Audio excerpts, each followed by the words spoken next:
Hey, and welcome back to the channel. Today we're exploring how Riftbound's Best of Champion prizing, those exclusive rewards for the top performing deck of each champion, could influence the competitive meta, specifically at the Houston Regional Qualifier where we have 1,024 people competing for first place. As you can see, these are the cash prizes for those placements, and they're not very big, right? It only goes to 32 out of 1,000. So you have 900 and some people who aren't going to be getting anything. So does that kind of shift the meta to something more achievable, like the best of decks? So if you don't know what I'm talking about, Riot introduced best of prizing, specifically for each of the 16 champions that are out in the game currently. The deck with the best win rate for each champion will be rewarded a holographic metal champion legend card. And that sounds pretty good to me. But will this screw up the meta? So unlike traditional formats, right, people are starting to shift their focus. I'm seeing some comments about, hey, I think this is more achievable for me than competing with 1,000 other people. So is that good? Is that bad?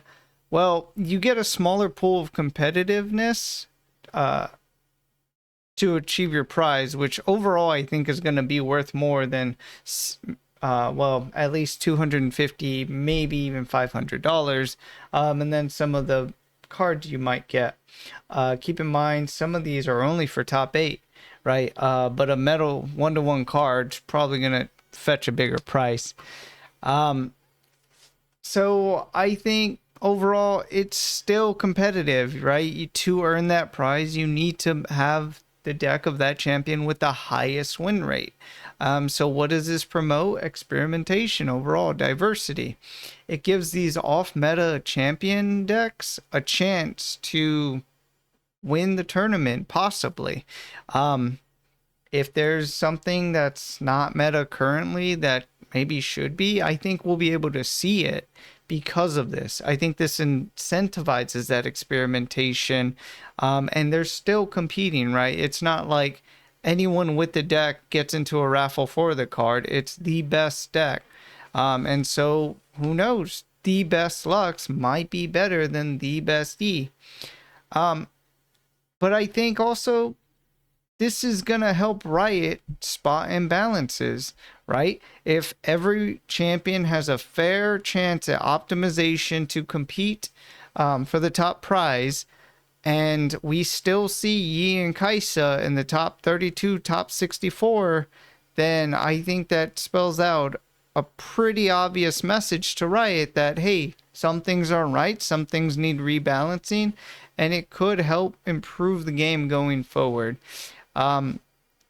So overall, I think it's a really cool prize to have, to go for. It's more achievable.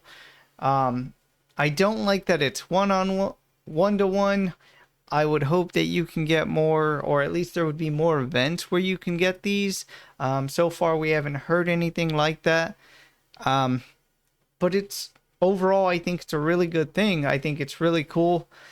And it's a great way to just increase diversity within competitive play without compromising integrity. So let me know what you guys think. I'm excited to see kind of what decks come out of this. I've been thinking about maybe a Lux. Let me know what you guys think, and thanks for watching. Have a great one.